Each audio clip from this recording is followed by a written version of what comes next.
Hey Clarinet folks, this video will hopefully help you as you continue working on Fantasia on a Theme by Tallis, specifically measures 31 to 47. And I know that's a pretty tough section. Sometimes it helps to understand where some things come from as you work on something, or what it's built out of. And the majority of that spot, those 16 bars, are really built out of 4 arpeggios. An arpeggio is a chord that's broken up into its constituent pitches as different notes and played in some form, in some order.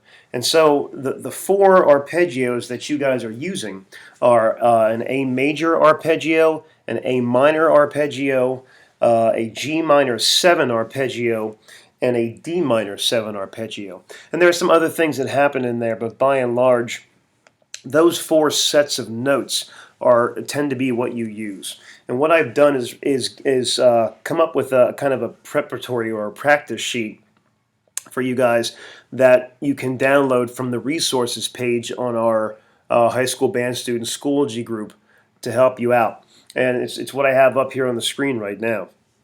But if you look at the first 3 lines of this sheet, you'll see them, see each one of those arpeggios. And what I've done is I've put them up and down in the range that you see them in Fantasia on a Theme by Tallis. So these first 2 measures here are your A major arpeggio. Okay, and really it's made up of 3 notes: A, C sharp, and E.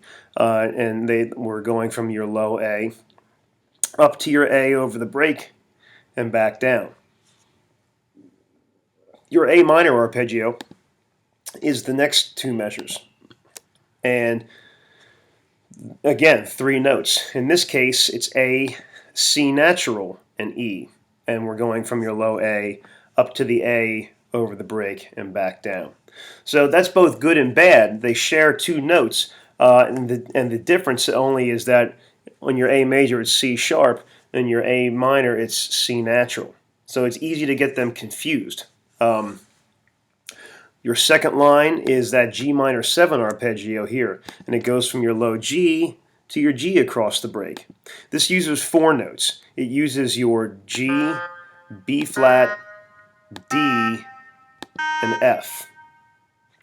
And lastly, your D minor 7 arpeggio. Now, I haven't put this in what we call root form, so I haven't started it on its home base pitch. Your D minor 7 arpeggio is D, F, A, and C. But in the case of where you play it in variation or Fantasia on a Theme by Tallis, again, the lowest that you go is your A, low A, to your A over the break. But it's these 4 arpeggios that you use in some form or another throughout those 16 bars that make up a large part of that difficult section from measures 31 to 47. So I have these for you here, and then down below I also have them in a different kind of format or different kind of order.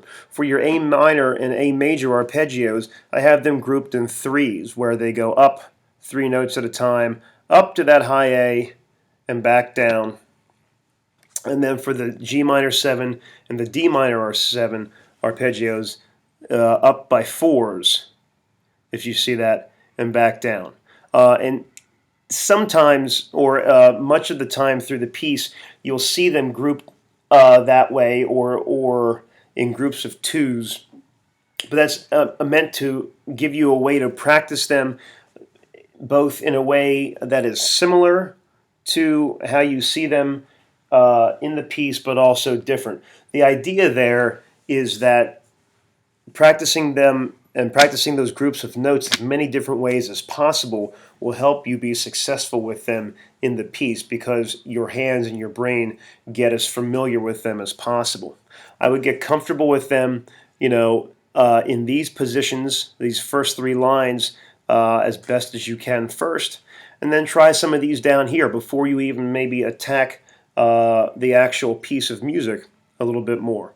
You can slur them, you can tongue them, you can slur them going up and tongue them going down. Vice versa, you can do any combination of that you think might be helpful. But this page is available for you to download on the high school band students Schoology page, group page on the resources tab. So that's there for you. Now, since we've talked about those arpeggios, let's actually go into your part and take a look at some of this and break it down. So I think part of what can help you out is understanding in your actual part where some of those arpeggios are and taking a look at it and understanding where they change. So I'm going to try to help you out with this and show you that and mark a lot of this stuff in. And maybe it's beneficial for you guys to do that as well. So what I have here is 31 to 47 here for you. And as I'm looking through this, I'm looking and seeing my first measure and the first two beats of my second measure. All of this right here is all part of that A major arpeggio. I'm seeing lots of A, C sharp, and E. So I'm going to go ahead and label that for us as A major, so we know what group of notes that we're using.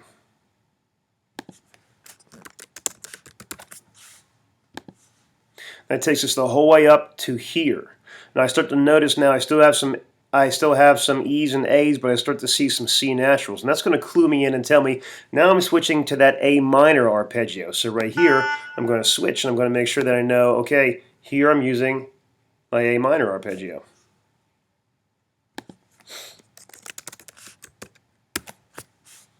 Then I'm going to stick with that A minor arpeggio the whole way until I get to here. And here I have F, D, B flat, and G. All four of those notes are part of that G minor R7 arpeggio that we talked about.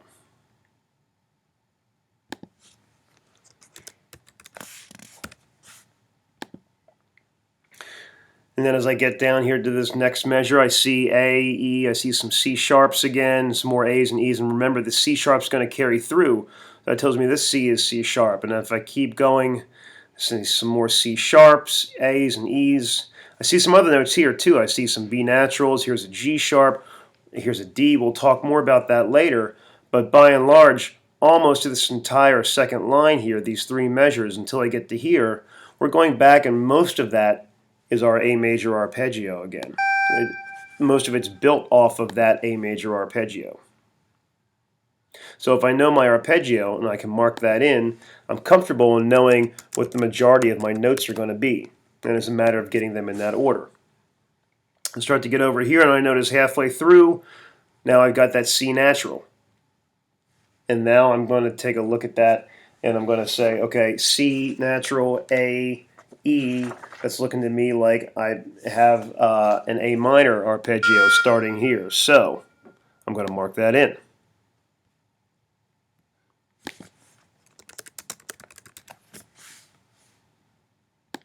And again, if I'm looking through that, A, E, C natural, these are C naturals, A's and E's. Here I get my F, D, B flat, and G again. Here's my G minor 7 again. So I know those notes, and I know that arpeggio. I know what I'm looking at.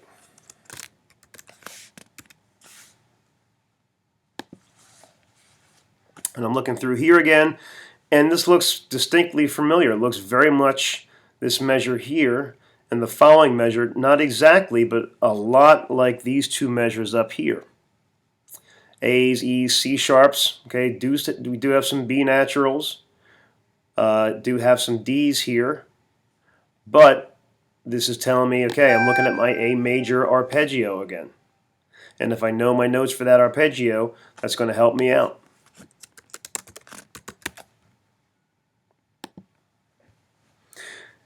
With the exception of those D's, that's going to continue on the whole way until we get down to here. Now I have lots of C's and A's and C's and A's and C's and A's, and then we have a G and a B flat here. We're back to A's and C's and A's and C's and A's and C's. That could be A minor. Okay, we haven't seen too much from our D minor 7 arpeggio yet. Both chords use A's and C's. It could be either one. We're not sure. I might think maybe it's part of that D minor 7 arpeggio because here we get some F. So for now, we'll mark it that way. Either way, if you know either one of those arpeggios, it's going to help you. Here, very briefly, I'm scanning through, I'm looking at my letter names, and here's E, C, A, E, C. So here we've got our A minor again.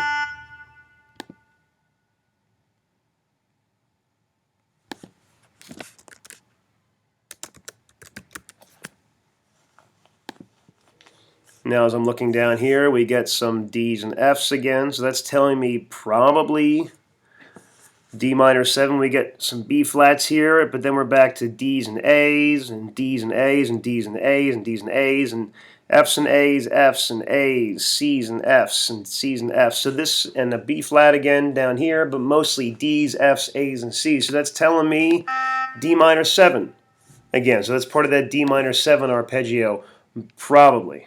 At least the same notes as that D minor 7 arpeggio.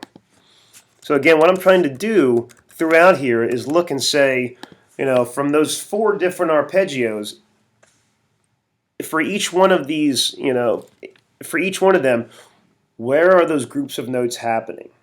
And where can I mark them so I know, so I can know which set of notes to use to help my fingers and help my brain know kind of what I'm doing.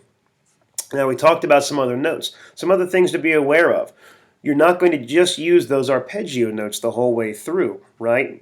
So the other thing to be careful of and be aware of, and maybe circle, and I can't circle notes in this program unfortunately, but be aware of notes that don't belong in those arpeggios. So back here in our A major arpeggio when we had those B's, this B, and we had a B here, and there's another B here, and later on where we have a B and a G sharp, and then a D, you get the idea. And as we look through here, and we get everything else here looks okay. We get down into here, and this is okay, and this is okay, but here are some more of those B's again to be aware of. Okay, and we get down in through here, and that's okay. You get the idea. There will be notes throughout here that will connect notes of the arpeggios, but aren't themselves, part of those groups of notes that we talked about that make up much of what we see here. So it's important that you can identify those as well and work those into the finger patterns that hopefully you're developing and that are getting comfortable with as part of these arpeggio groups that make up this tough section here. So what I'm going to do is now play this for you at a bunch of progressively faster tempos so you can hear it, you can see it, and you have it if you would like to practice along with it.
Couple other quick ideas here to help you out. And this is something that the first clarinets, boo hiss, don't have to worry about.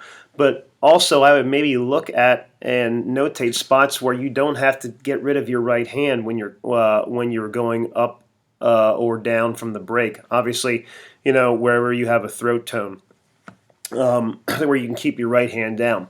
The other thing I would say is try to always use your right hand for those C sharps that are above the break.